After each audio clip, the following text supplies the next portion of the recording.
Svetniki burno o javnem podjetju EDŠ. V Mirnski in Temeniški dolini merijo vašo hitrost. Odbojkarska žoga, počitniška prijateljica.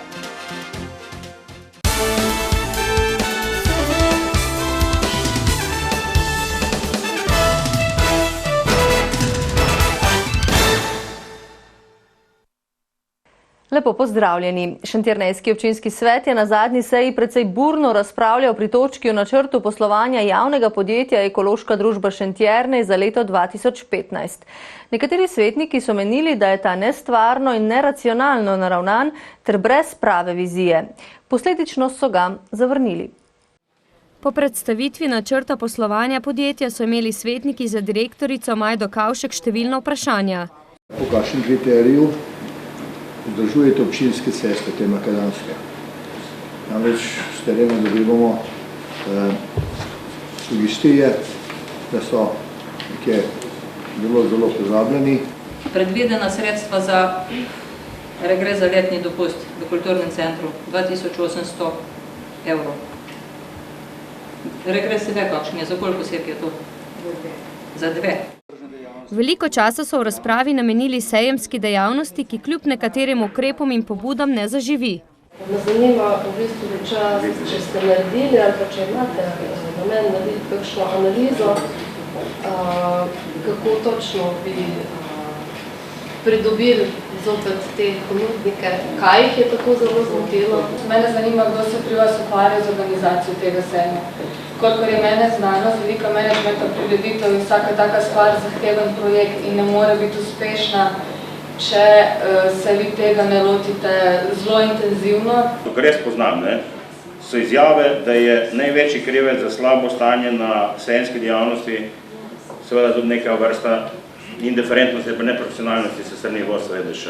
To so izjave občanov na terenu. Svetniki so sprejeli sklep, s katerim pozivajo župana in direktorja občinske uprave, da z javnim podjetjem EDŠ pripravita nov letni načrt poslovanja z utemeljeno vizijo ter da hkrati pozoveta ustrezno ustanovo, ki bo opravila revizijo poslovanja EDŠ-ja za zadnje 4 leta. Vizija EDŠ-ja je, da postane dobro profitabilno podjetje, ki bo nosilo profit občini Šentjernej in bo z dobro ekipo, za dobro opremo, ker občina tudi v prihodnje ima veliko načrtov. Za kar potrebuje podjetje, ki bo poskrbelo za vse te naloge namesto zunanjih izvajalcev. EDŠ mora sicer do konca leta prednostno izvesti vse komunalne priključke, dodaja. Ministrstvo za delo, družino in socialne zadeve pripravlja zakonsko podlago za odpis dolgov najbolj socialno ogroženim državljanom. Gre za več kot leto dni stare dolgove iz naslova režijskih stroškov, kot so stanarina, elektrika, komunala in davčni dolg do 50 evrov. Ministrstvo za ta svoj ukrep, ki naj bi začel veljati 1. avgusta, pričakuje podporo občin. V Posavju je nima, saj, pravijo župani 3 občin, ukrep ne bo rešil problema revščine. Ker je ministrica za delo, družino in socialne zadeve Anja Kopač Mrak v javnosti izpostavila občino Krško kot eno redkih, ki odpisa dolgov v predlagani obliki ne podpira, smo se odpravili k županu Miranu Stanku. Gre za izrazito populistično potezo brez želenega učinka, to je pomoč socialno najšibkejšim, je dejal krški župan. V naši občini že leta prakticiramo to pomoč in sicer jo prakticiramo neposredno, to pomeni, da tiste osebe, ki imajo dejansko težave, se obrne na center socialno delo, ki ugotovi njihovo dejansko stanje in potem na podlagi tega izvršim iz občinskega proračuna neposredno plačilo za namene, za katere prosijo za pomoč. Gre za plačilo položnic, nabavo kurjave, šolskih potrebščin in drugih raznih potreb. In sicer v zneskih od 100 do 300 evrov za posamezen dogodek. Tako da ta del se mi zdi bistveno bolj rešen, bistveno bolj usmerjen ciljno, se pravi v pomoč tistim, ki pomoč dejansko potrebujejo. Za ta namen gre letno do 40 tisoč evrov in še 300 tisoč za subvencioniranje stanarine. Težave socialno šibkih je treba reševati sproti z mehanizmi, ki jih zakonodaja ima, je dejal Stanko. Država z napovedanim ukrepom ne sodeluje v ničemer. Splošna amnestija dolgov, ki gre pa predvsem na breme posamezni delovni organizaciji je pravzaprav popoln nesmisel. Namreč nekomu naložiti, da odpiše dolgove za nekoga tretjega, se mi ne zdi pravzaprav korektno in pošteno. Vsakdo bo pač sam presodil, ali bo svoje dolgove odpisal. Z občinskimi in državnimi podjetji, ki bi sodelovala v tem ukrepu, naj bi ministrstvo dogovor podpisalo še ta mesec. Občina Krško v tem primeru nima terjatev do posameznikov, torej meni ni znano, da bi imeli kakšne pomembne terjatve do socialno ogroženih posameznikov, zato tudi ne moremo dajati zaveze, da bomo mi odpisali kakšne terjatve. Sprejemati zavezo v imenu nekoga tretjega pa seveda ne moremo in se mi ne zdi tudi korektno od tistih tretjih, za katere bi mi obveze sprejemali. Skratka, ukrep se mi ne zdi smislen. Podobno razmišljajo v občinah Sevnica in Brežice, kjer že vrsto let za socialne transferje namenjajo precej denarja in ne vidijo potrebe po sklepanju posebnega dogovora z ministrstvom, sta povedali predstavnici za odnose z javnostmi sevniškega in brežiškega župana. Ker bi radi v strnjenih naseljih umirili promet in izboljšali prometno varnost vseh udeležencev, je medobčinsko redarstvo, ki deluje v okviru skupne občinske uprave Merenska in Temeniška dolina, pred 2 mesecema začelo meriti hitrosti. Do zdaj so izvedli 2 meritvi, v katerih so zabeležili kar 160 kršitev. Za meritve hitrosti so se odločili na pobudo občanov, ki so opazili prekoračitve hitrosti v strnjenih naseljih, krajevnih skupnosti in svetnikov. Do zdaj so merili 2-krat, in sicer v bližini osnovnih šol, conah z omejitvijo hitrosti 30 oziroma 40 km/h. Drugače so bile pa pobude največkrat podane strani občanov za naselje Veliki Gaber, potem naselje Pekel, sam center Trebnjega, potem naselje Štefan. Izpostavljena je v občini okrog Trebelno je bil izpostavljen večkrat naselje Paradiž in pa Florijanska ulica ter potem tudi naselje Prelog. Najhujše kršitve so ugotovili v okolici šol. Tam je omejena hitrost na 30 km/h, zabeležili smo tudi največjo, še zaenkrat višjo, to se pravi 60 km/h. Nažalost opažamo tudi tukaj druge kršitve, kot so uporaba mobitela in pa seveda upoštevanje, bom rekla, najbolj ranljivih skupin udeležencev v cestnem prometu, to je otrok, ko prečkajo prehod za pešce, to se pravi, da jim vozniki ne odstopijo prednosti. Kršitelje kaznujejo z globo od 80 € dalje, lahko jih doletijo tudi kazenske točke. Sicer pa nadzirajo tudi uporabo mobilnih telefonov med vožnjo in varnostnega pasu. Moram povedati, da zlasti v 2 občinah, in to sta v občini okrog Trebelno in pa Šentrupert, opažamo resen problem glede uporabe mobitela in pa v občini okrog Trebelno tudi resen problem glede neuporabe varnostnega pasu. Izrekamo opozorilo, pa tudi smo že izrekli globo.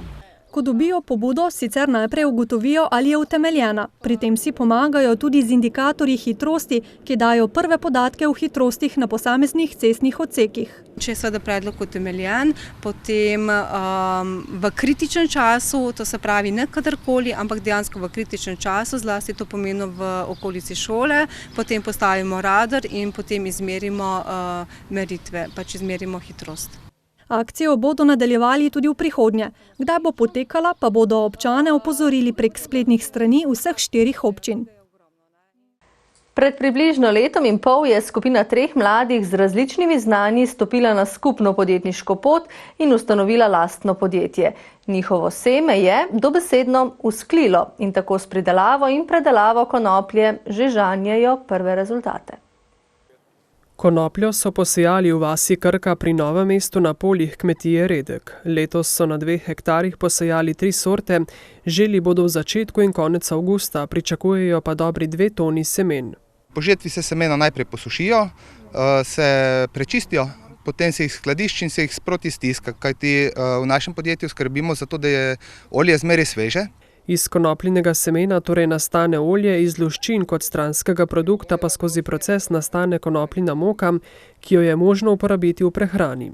Olje uporabljajo tudi v naravni kozmetiki. Imamo trenutno 7 produktov,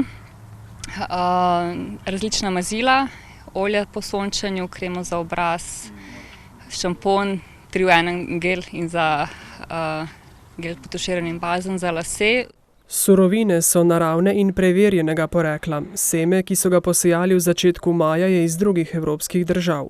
Zelo težko je namreč dobiti domače seme, saj je v Sloveniji le en pridelovalec. semenarstvu. Največji problem je to, da je treba kupiti certificirano seme, s čimer semenarske hiše držijo svojo roko nad semenom, v bistvu pa bi lahko kmetje sejali svoje seme. Zato si želijo, da bi lahko v večji meri sejali slovenske sorte, da bi prišli do domačega semena. Tako kot vsi, ki želijo uspeti na trgu, tudi Jernej, Silvija in Marko potrebujejo razvejeno prodajno mrežo. Tle predvsem jaz delam za offline prodajo po trgovincah, eko-bio trgovince. Potem se pa usklajujem tudi s podizvajalci za online prodajo, kar se tiče Facebooka, spletne strani. Ozirajo se tudi v tujino, tako so že dobili distributerja za Italijo. Trenutno razvijamo tudi Hrvaško, v pogovorih smo že za Anglijo. Glede na lansko leto so za več kot 100% povečali površino, na kateri so posejali konopljo, v prihodnje pa bodo po potrebi iskali tudi partnerske kmete. V odbojkarskem klubu Novo mesto in odbojkarski šoli Pija so se odločili, da bodo otrokom poletno počitniško dogajanje popestrili z različnimi delavnicami, v ospredju katerih je igranje odbojke. Prireditelji želijo, da bi otroci prosti čas preživljali dejavno, zato poleg odbojke zanje pripravljajo tudi tečaj angleščine vključen, imamo novinarsko delavnico, kemijsko delavnico, zabavno matematiko, tako da je poleg nekih zanimivih aktivnosti, da so tudi malo ustvarjalne in poučne. Ja, meni je všeč, ko delamo razne poskuse, se učimo angleščino, tudi malo odbojko vadim. In je zelo zabavno, pa imamo tudi skrite zaklade. Meni je všeč, ko je tako, ko pač po pouku, da zapolnimo prosti čas, tudi da vse sorte. Najbolj je pa, ko igramo.